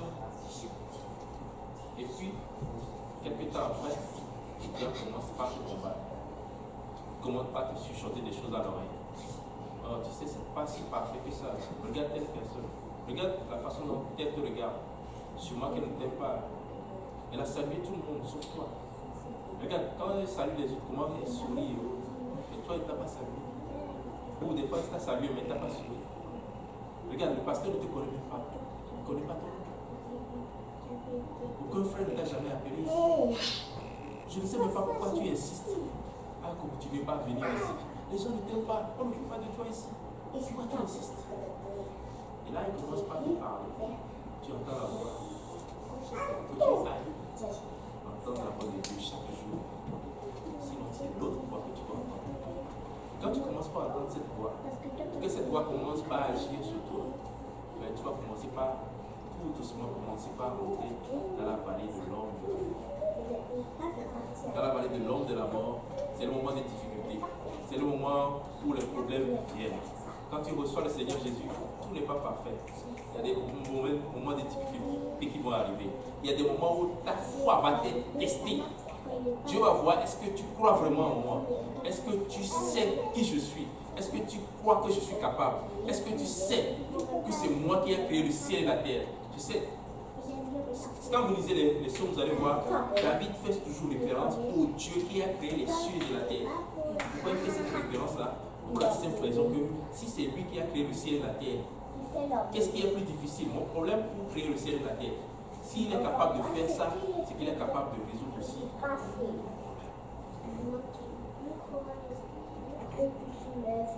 Quand je marche dans la vallée de l'ombre de la mort, vous savez, quand les moments de difficulté viennent, il faut continuer par marcher. Il faut continuer par venir dans la maison de Dieu. Il faut continuer par prier. Il faut continuer par jeûner. Il faut continuer par suivre les enseignements. Il faut continuer par garder la foi en Dieu. Il faut continuer par aller de l'avant. Parce qu'il faut marcher. Il faut continuer par marcher. Très souvent, les gens vont s'arrêter dans la vallée de l'ombre de la mort. Si tu t'arrêtes dans la vallée de l'ombre de la mort, tu ne sauras pas qu'en haut, il y a une lumière. Tu ne sauras pas ce qu'il y a en haut de la montagne. Quand vient le moment où tu es complètement dans, il faut continuer par prier. C'est le moment où, vous savez, très souvent nous allons dire, oh, je n'arrive pas à prier ou je ne peux pas prier parce que je ne suis pas en forme. Je ne me sens pas, je suis trop découragé pour pouvoir prier. Je ne me sens pas en train de prier. Ça, c'est l'erreur. C'est le moment où tu es découragé. C'est le moment où tu ne te sens pas bien. C'est le moment où tu crois que tout le monde est contre toi. C'est le moment où tu penses que rien ne marche pour toi. C'est à ce moment-là qu'il faut le plus prier. C'est à ce moment-là qu'il faut communier avec Dieu. C'est à ce moment-là qu'il faut aller vers le Père pour lui dire, papa, regarde, il y a telle situation qui arrive dans ma vie. Il y a tel problème qui arrive dans ma vie. Mais je te fais confiance. Je sais que tu n'as pas failli hier. Je sais que tu ne failliras pas demain. Et des fois, mes enfants sont malades. Et quand tu es dans la chair, ça vient te chercher. Tu te dis, qu'est-ce qui arrive encore? Tu le vois, puis tout de suite, le diable commence par te mettre des idées dans la tête. Ah, c'est moi qui va mourir. Cette maladie est rare. Il n'y a pas de médicament pour ça. Il va mourir de cette maladie-là. Ça, c'est ça qui va le tuer. Il commence par te parler. Vous savez ce que je fais? Je me rappelle de la dernière fois où Dieu l'a dit. Seigneur, je prie sur l'enfant, je lui impose les mains. Seigneur, merci parce que tu vas le guérir comme la dernière fois. Et puis, la voix que tu entendais là, ça c'est ton.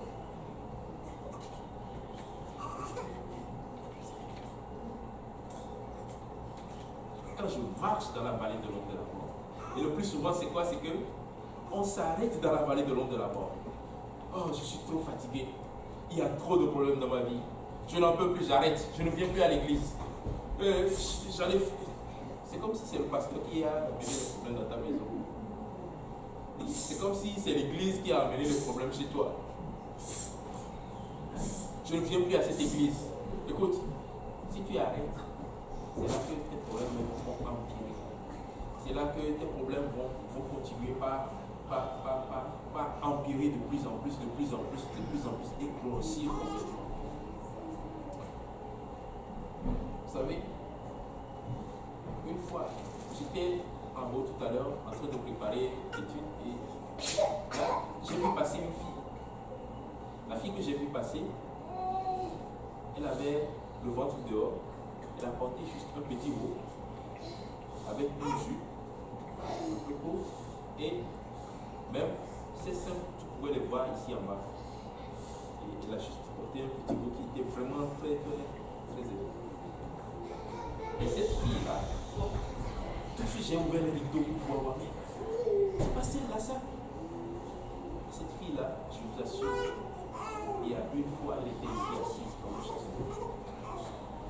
Elle était ici en train de prier la parole. À un moment donné, un jour, je l'ai rencontrée. Je lui ai dit, pourquoi tu ne viens plus à l'église? Elle dit, mais je vais à l'église. Je vais à mon église maintenant.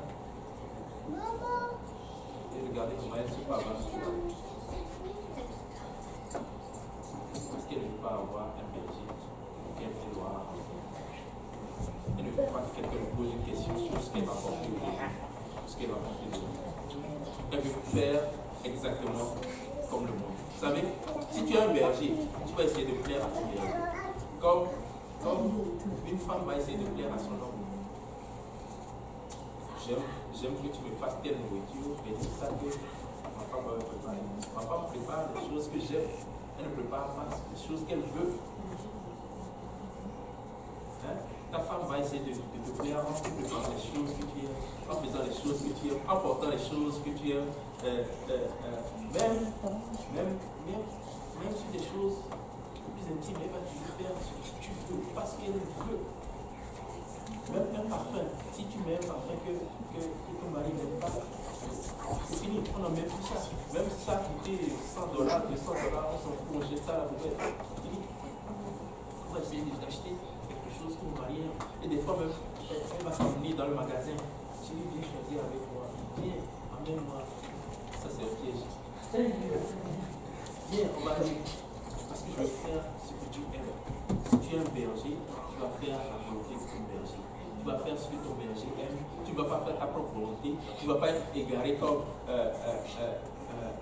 les brebis qui n'ont pas de responsable. Mais tu vas faire exactement ce que ton berger aime. Je ne sais pas si vous avez déjà vu des chiens égarés. Moi en Afrique, moi je viens de l'Afrique. En Afrique, on voit souvent des chiens égarés. Des chiens qui n'ont pas de maître. Ils sont sales, ils sont maigres, ils sont laids.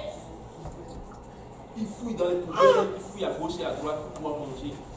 Mais si tu vois un chien qui a un maître, un chien qui a un berger, un chien qui a quelqu'un qui prend soin de lui, il est propre, il sent bon, il est en bonne santé, il est bien dodu, il est en forme. Il n'est pas un maigrichon comme l'autre. Il n'est pas en train de se promener à gauche et à droite pour pouvoir mendier sa subsistance. Mais il sait que son maître est là et qu'il pourvoira à ses besoins. Mais avant, il devait être soumis à son maître. Il connaît la voix de son maître. Quand son maître lui dit, viens, et regardez, même les animaux ont plus de soumission que nous. Son maître lui dit, assieds-toi ici, il s'assoit. Il ne bouge pas. J'ai même vu des chiens, des vidéos de chiens. On place la nourriture devant lui. On le met devant la nourriture, il s'assoit devant la nourriture. Mais il ne mange pas, il ne touche pas la nourriture jusqu'à ce que son maître lui dise, mange. C'est-à-dire, il est là, il sent seulement l'odeur. Il ne touche pas. Il sent l'odeur, il est là, il est tranquille, il est obéissant. Il est soumis à son maître. Son maître va lui dire, ok, go, tu peux manger maintenant. Et à ce moment-là, il va commencer par manger. Quand je marche dans la vallée de l'ombre de la mort, très souvent, même les gens, non seulement ils vont s'arrêter dans la vallée de l'ombre de la mort, mais ils vont construire une maison là-bas. Okay. Moi, je suis né avec les problèmes. Depuis que je suis né, j'ai toujours été dans des problèmes. J'ai toujours eu des difficultés. Rien n'a jamais marché pour moi. Tout le monde est contre moi dans la vie. Personne ne m'aime, personne ne me regarde, personne n'a de la compassion pour moi, personne ne me sourit jamais. Tout ce que je fais ne marche pas, rien de tout ce qui se fait ne marche. Quand je trouve un travail, quelques temps après, on me renvoie. Écoute, le diable me parle, c'est me parle. À un moment donné de ma vie, j'étais. Vous savez, moi, je viens de l'Afrique. Je ne suis pas venu ici comme étudiant. Donc, je suis venu comme travailleur qualifié. Et j'ai commencé très très bas. joie, ta richesse, ici complètement par papa. J'ai commencé avec le minimum, le salaire minimum plus 0,7. Petit à petit. Et à un moment donné, tu te dis, ok, j'étais ici dans mon pays, je viens dans le pays de quelqu'un d'autre, je dois commencer complètement en bas. J'ai déjà beaucoup de courage, beaucoup de tout ce que vous pouvez imaginer. Et puis à un moment donné, tu espères. 1 an, 2 ans après, ok, à un moment donné, ça va commencer maintenant par monter. Mais ça ne monte pas. Ça ne marche pas. Et tu commences pas à te poser des questions. Et c'est à ce moment-là que le diable arrive. Il commence pas à te susurrer des choses à l'oreille. Ah, mais pourquoi même tu forces? C'est pas pour toi ici. Qu'est-ce que tu viens faire ici? C'est pas tout le monde qui va réussir ici. C'est pas tout le monde qui va faire les choses que tu es en train de faire. C'est pas pour tout le monde. Regarde, telle chose qui a commencé, ça n'a pas marché. Telle chose qui a commencé, ça n'a pas marché. Ok, j'ai entendu la voix du diable tellement qu'à un moment donné, je suis allé voir le pasteur. Et puis, le diable m'a rappelé des choses qui se sont passées depuis mon enfance. Regarde, depuis que tu es né, il y a telle chose qu'il y a eu. Il y a telle chose qu'il y a eu. Et j'arrivais même dans des classes, on changeait le programme. Soit si on ne change pas le programme, eh bien le professeur mourait. Ou des choses bizarres qui m'arrivaient toujours. Quand j'ai commencé par travailler, j'ai été recruté pour être cadre dans l'entreprise, des choses comme ça. Et puis, la personne qui m'a recruté, le directeur qui m'a recruté, qui avait ses plans, juste après m'avoir recruté, il est parti. Quelqu'un devrait le venir, avec son équipe, avec ses plans, avec tout un chamboulé. Il a fallu que j'attende plusieurs années avant de commencer par avoir ce pourquoi on m'a recruté il y a des années auparavant. Et le diable m'a rappelé toutes ces choses-là. Tu as vu, quand tu étais dans quelle situation, à chaque fois que tu arrives quelque part, tu portes la poisse. À chaque fois que tu arrives quelque part, les choses ne marchent pas. Et puis là, je suis allé voir le pasteur et j'ai dit, je lui ai raconté des événements, des choses qui m'arrivent, je pense pas. Et j'ai été à l'école, j'ai eu un bon cursus, j'ai réussissais bien et autres. Et puis là, on entre dans la vie active, il faut trouver du travail maintenant. Écoutez, les gens que j'ai dépassés avant là, ils ont trouvé du travail avant moi. Bien avant moi, ils ont trouvé du bon travail.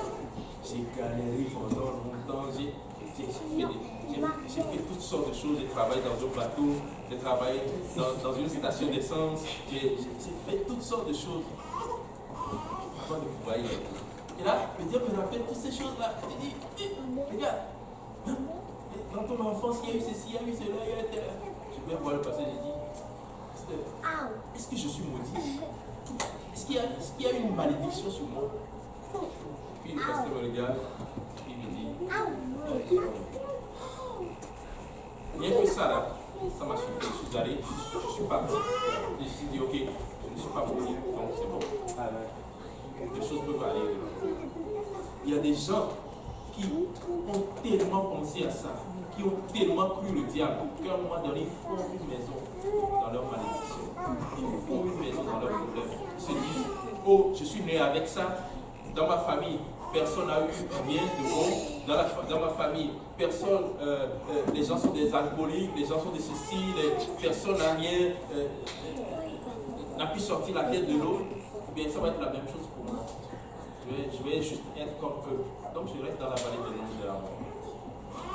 Mais le salut dit, quand je marche dans la vallée de l'ombre de la mort, c'est-à-dire, quand tu te rappelles que tu es un berger, quand tu te rappelles qu'il y a quelqu'un qui prend soin de toi, quand tu te rappelles qu'il y a quelqu'un qui a sa main sur toi, quand tu te rappelles qu'il y a quelqu'un qui est au-dessus, et qui, même dans la vallée de l'ombre de la mort, même dans les problèmes, il est Seigneur, même dans les difficultés, il est Seigneur, même dans la mort, il reste encore le Seigneur des Seigneurs, le Sauveur des Sauveurs.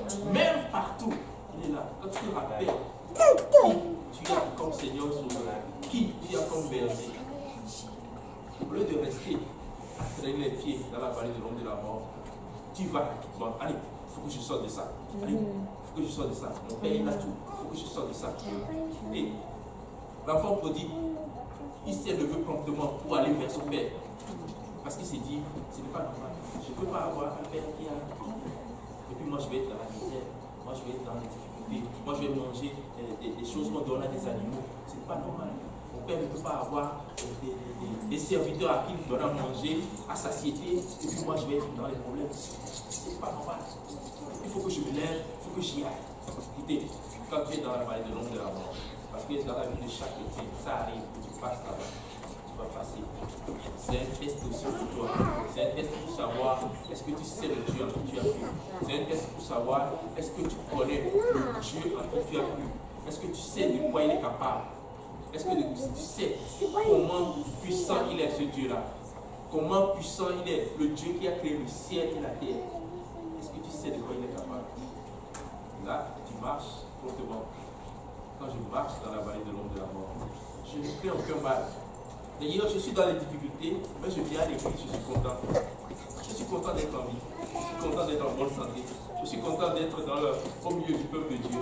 Il y a des gens qui aimeraient être en train de louer le Seigneur, ils ne le peuvent pas, ils sont dans les hôpitaux. Ils sont enfermés quelque part. Ils ne le peuvent tout simplement pas. Mais moi, j'ai la possibilité de venir dans la maison de Dieu. Peut-être que je n'ai pas encore ce que je veux, mais je me contente déjà de ce que j'ai déjà. Peut-être que je n'ai pas encore ce que j'espère, mais je sais celui en qui j'ai cru. Je sais qu'il est capable de tout. Et je sais qu'il ne m'a pas oublié, qu'il a déjà même pourvu pour moi. À un moment donné de ma vie, j'ai cherché du travail.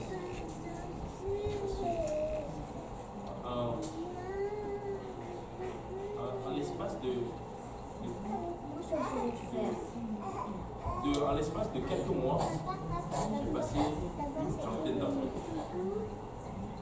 En l'espace de quelques mois, j'ai passé une trentaine d'entreprises. Et dans la plupart des cas, j'espérais que je faisais une belle performance, j'étudiais bien mes choses, je prenais toutes les informations qu'il fallait avoir, et je faisais tout ce qu'il fallait. Et puis là, j'allais à l'entrevue, tout se passait bien à l'entrevue. Je me rappelle, j'ai même été, il y a 2 fois, on m'a dit, une fois on m'a dit, waouh, tu étais à Havane, et l'autre fois, on m'a dit, waouh, c'est vraiment très bon. Tu as donné de très bons exemples. Et même une fois, on a commencé par faire des enquêtes, parce que quand tu fais les enquêtes de crédit, de sécurité, quand on fait ça, on t'envoie quelque chose pour que tu signes, que tu es d'accord qu'on fasse des enquêtes sur toi. Donc, je ne commençais même pas à faire des enquêtes. Quand je commence pas à faire des enquêtes, ça veut dire que si je veux te donner l'emploi sous les yeux que l'enquête soit, tout se passe bien. Même après l'enquête, ils ne m'ont pas quand même donné. Même les fois où on m'a dit, waouh, tu es très beau, ils ne m'ont quand même pas donné. J'ai désespéré. Qu'est-ce qui même mon désespoir, c'est seulement le même jour. Pas le lendemain. Le lendemain, je me levais promptement, j'allais encore sur le site et j'appliquais encore et encore. À chaque fois qu'il y avait quelque chose, je prenais encore mon courage à deux mains et j'appliquais encore. Je me disais, Seigneur, je sais que tu es là, je sais que tu existes, je sais que tu es capable. Et je sais que dans ce pays-là, quelque part, il y a quelque chose qui m'attend, qui attend tout le monde. Et c'est ça qui commence que Dieu. À un moment donné, je me dis, parce qu'il veut savoir si tu lui fais confiance. Est-ce qu'il veut savoir si tu crois vraiment en lui? Que tu crois qu'il est capable de faire ce que tu attends qu'il fasse.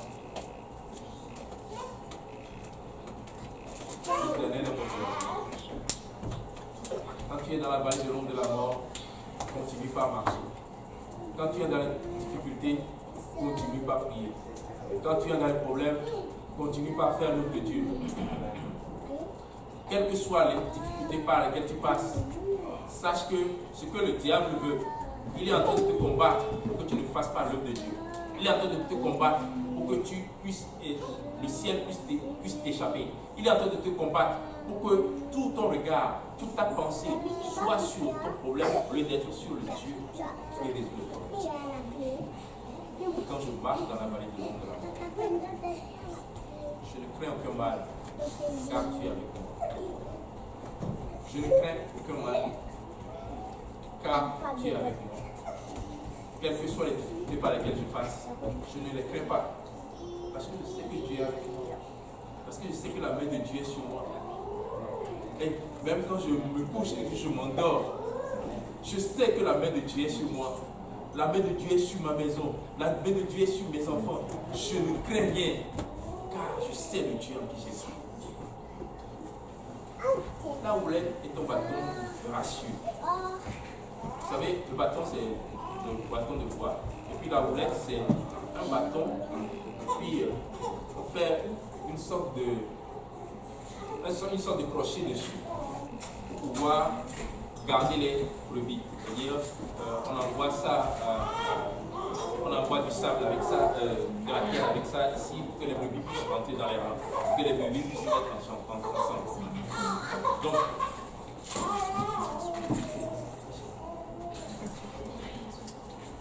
il dit, ta houlette et ton bâton me rassurent.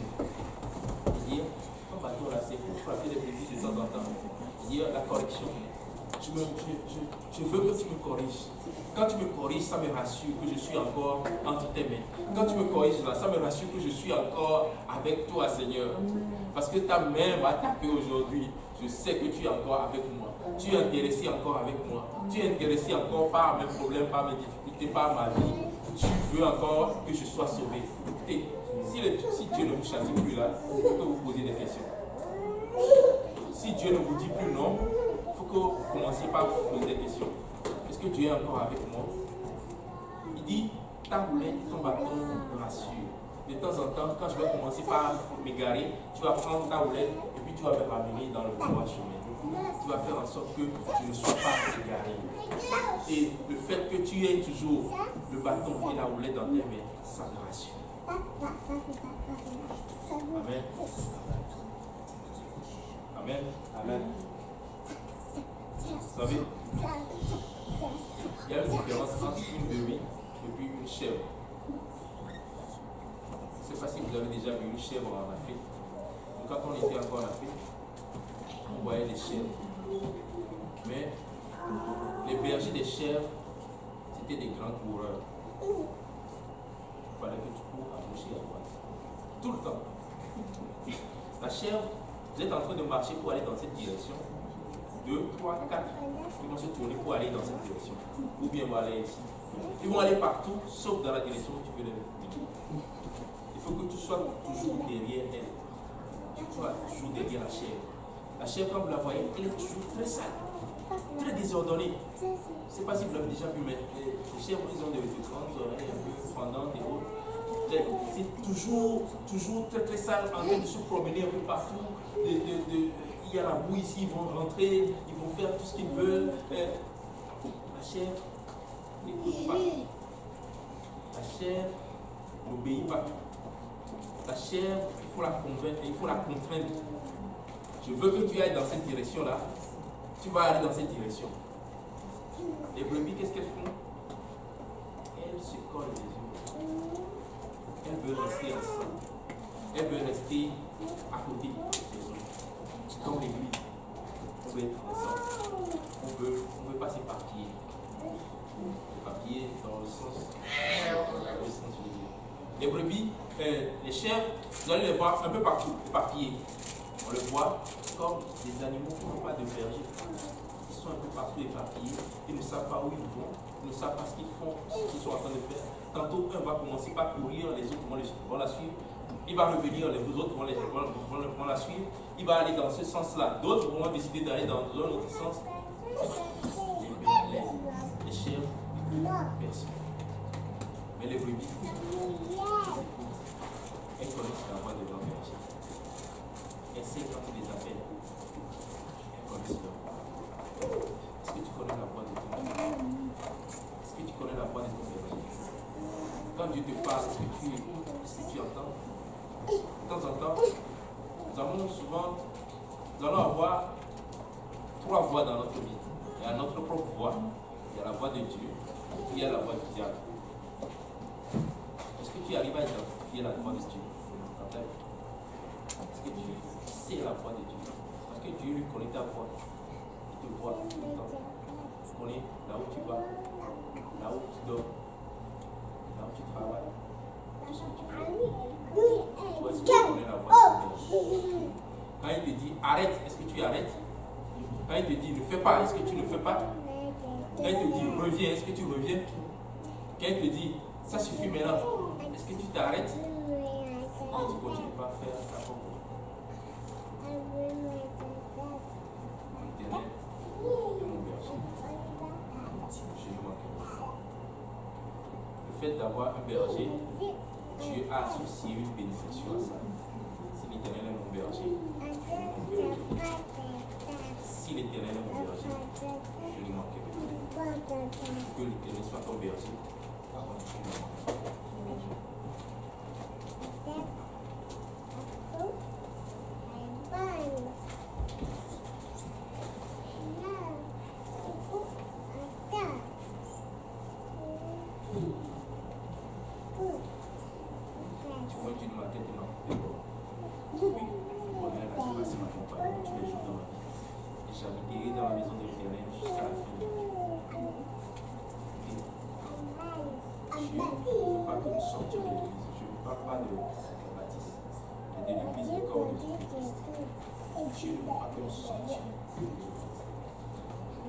Il parle du berger au début et il parle de la maison de Dieu.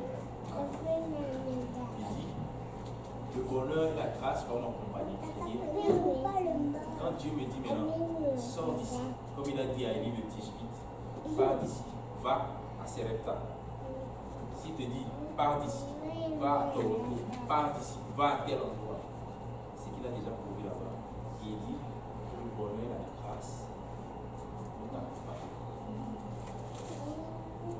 Comme un jour il nous a dit, pars du Togo et viens à Montréal.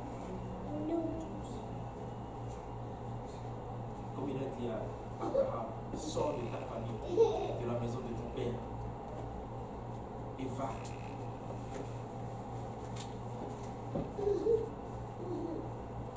Mais avant ça, il faut que Dieu soit ton berger. Maintenant, Dieu va te donner un berger que tu peux voir, que tu peux regarder, à qui tu peux aller parler, qui peut te parler. Je ne dis pas que Dieu ne te parle pas, Dieu te parle aussi. Mais il veut que tu fasses la même chose à lui, comme tu le ferais à Dieu.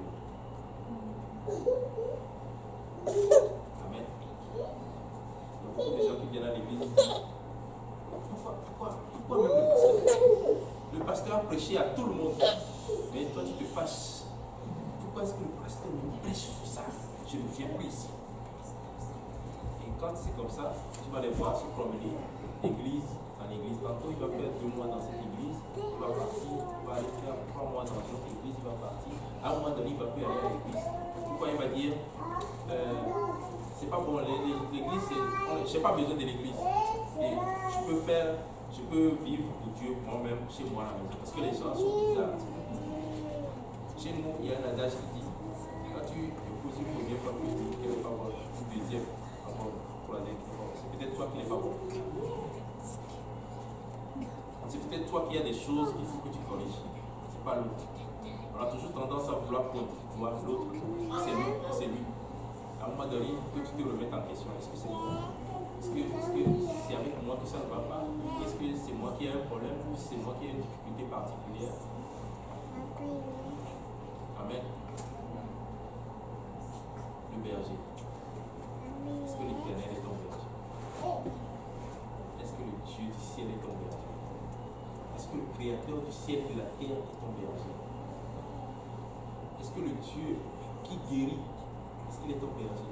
Est-ce que le Dieu qui prend soin, est-ce qu'il est ton berger? Est-ce que le Dieu qui sauve et qui donne la vie éternelle, est-ce qu'il est ton berger? Est-ce que le Dieu qui restaure, est-ce qu'il est ton berger? Est-ce que le Dieu qui ouvre une porte que nul ne pourra refermer, est-ce qu'il est ton berger? Est-ce que le Dieu qui chasse les démons, est-ce qu'il est ton berger? Est-ce que le Dieu qui fait de grandes et grandes choses, est-ce qu'il est ton berger? Est-ce que le Dieu qui prépare une place depuis plus de 2000 ans, est-ce qu'il est ton berger? C'est la question que tu dois te poser. S'il est ton berger, tu dois avoir part à tout ce que sont les croyants. On va lire un dernier passage dans Jean 10, verset 14.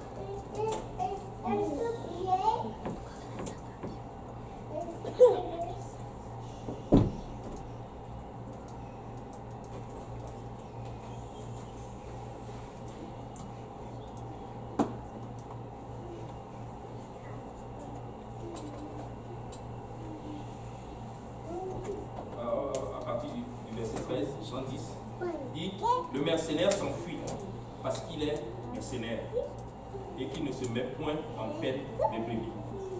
Je suis le bon berger. C'est-à-dire, si quelqu'un qu'on a loué, qu'on paye pour pouvoir garder les brebis, quand il va avoir des problèmes, quand le lion va venir, il va s'enfuir, il va laisser les brebis. Il ne va pas courir après le lion pour aller pour lui arracher la brebis, parce qu'il dit que ça ne vaut pas la peine pour le prix qu'on me paye. Lui, c'est un mercenaire. On le paye pour ça. On le paye pour garder les brebis. Quand il y a un problème, il s'enfuit. Mais Dieu dit, je suis le bon berger. Je connais mes brebis et elles me connaissent. Je connais mes brebis et elles me connaissent. Est-ce que tu connais ton Dieu?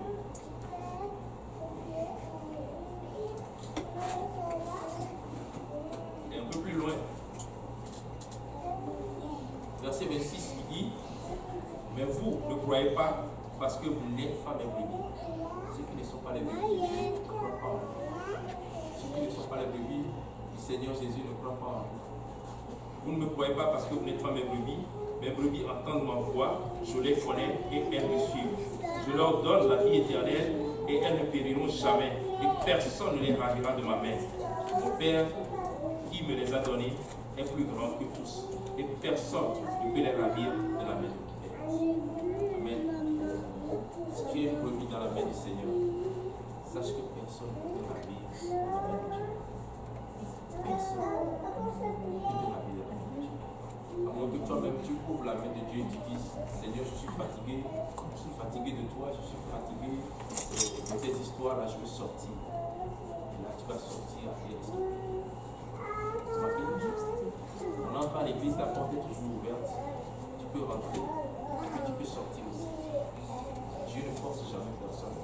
Quand le pasteur va prêcher, qu'on va demander aux gens de venir prier à la porte, on va te proposer, suivant la parole de Dieu, voilà ce que tu dois faire pour être sauvé, pour aller au ciel. Mais il te revient de dire oui. Personne ne va te prendre de force pour aller te jeter dans l'eau. Il faut que toi-même tu dises oui. C'est la seule chose que Dieu attend. Oui, Seigneur, je veux ta parole. Oui, Seigneur, je veux faire ta volonté. Oui, Seigneur, je veux être comme toi. Oui, Seigneur, je veux faire un pas vers toi. Un pas de foi aujourd'hui. Pour que tu saches que je t'appartiens. Et qu'à partir de ce jour-là, que ma vie est en thème. Que Dieu fasse que tu veux. Est-ce que l'Éternel est ton berger? Dieu, le berger, il connaît la voix de ses brebis. Il est brebis connaissant. Si tu ne connais pas la voix de ton berger, ne commence pas à identifier tes voix aujourd'hui. Ne commence pas à prier. Demande à Dieu, Seigneur, je veux entendre ta voix clairement. Je veux que tu me parles. Je veux que tu me dises des choses. Je veux pouvoir comprendre ta voix et pouvoir la mettre en pratique sur ma vie. Viens-moi en aide. Vous allez voir ce que le Seigneur va faire. Il y a des prières, je vous garantis, il y a des prières qui sont tellement dans la volonté de Dieu que quand tu les fais, Dieu répond tout de suite. Toute prière qui est liée au salut, à ton salut, quand toi-même tu le fais, Dieu répond toujours tout de suite. Alors vous allez voir que Dieu va commencer par agir, il va commencer par agir, il va commencer par vous parler. Et vous allez entendre une voix distinctement qui va commencer par vous parler. Fais pas ça. Tu n'es pas censé faire ça. Tu es ma brebis. Tu ne dois pas agir comme les autres. Tu es ma brebis. Tu ne dois pas te conformer aux autres. C'est les autres qui doivent venir se conformer à toi. Et tu ne dois pas te conformer aux autres. Tu m'appartiens. Tu dois faire les choses comme moi je veux. Pas comme les autres. Alors si vous voulez, si vous voulez avoir le Seigneur Jésus comme votre berger, vous invitez à vous.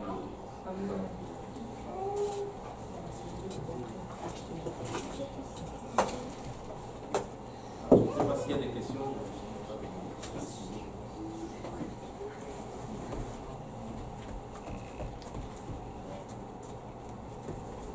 Prions dans le nom puissant et glorieux de notre Seigneur Jésus-Christ. Éternel Dieu d'amour, Dieu de bonté, Dieu de miséricorde, nous te remercions, Éternel Seigneur, pour ta parole qui est encore sortie aujourd'hui, Seigneur Jésus. Nous ne réalisons pas toujours des fois, Seigneur mon Dieu, à quel point nous voulons être notre propre maître, à quel point nous voulons être notre propre berger, à quel point nous voulons faire les choses par nous-mêmes, à quel point nous nous disons que nous sommes intelligents, que nous sommes capables, que nous pouvons faire des choses. Et nous voulons te dire, demander pardon aujourd'hui, Seigneur. Pardon pour toutes les fois où nous avons agi par nous-mêmes. Pardon pour toutes les fois où nous ne t'avons pas consulté. Pardon pour toutes les fois où nous n'avons pas laissé ta main nous guider. Pardon pour toutes les fois où nous t'avons ignoré comme notre berger. Pardon pour toutes les fois où nous n'avons pas voulu suivre ta voie. Pardon pour toutes les choses que nous avons commises devant toi. Mais à présent que nous avons entendu cette parole, nous voulons que tu sois notre berger.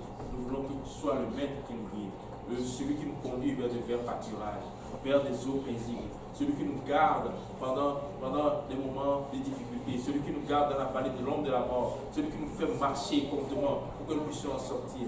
Nous voulons que toi tu sois notre maître. Nous voulons que toi tu sois notre berger. Nous voulons que toi tu sois celui qui ouvre la marche devant nous, qui la ferme derrière nous. Nous voulons que tu sois le maître qui nous garde jour après jour et qui nous fait reposer dans de verts pâturages.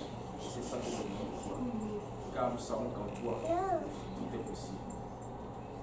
Merci Seigneur, car tu as déjà tout accompli. Je sais que des fois, c'est difficile pour nous d'identifier ta voix dans notre vie. Nous voulons prier encore en ce moment, Seigneur Jésus, que ta voix soit distincte dans notre vie. Pour que nous puissions entendre réellement ta voix, Seigneur mon Dieu, mon roi. Et donne-nous la force de pouvoir obéir à cette voix-là, quand tu vas commencer par la parole. Aide-nous, Seigneur Jésus, car nous savons que nous pouvons. Souviens-toi de nous, que ta main puissante soit avec nous. Maintenant, Seigneur, que nous allons partir d'ici, Seigneur Jésus. Je prie que toi, étant le bon berger, tu conduis chacun d'entre nous, sain sauf jusque dans sa demeure. Que demain matin, tu nous réveilles, tout autant en bonne santé pour pouvoir continuer ton œuvre. Dans le beau et précieux nom de notre Seigneur Jésus, nous disons au nom de Jésus. Au nom de Jésus. Au nom de Jésus. Au nom de Jésus. Au nom de Jésus. Amen. Est-ce qu'on peut acclamer le nom du Seigneur?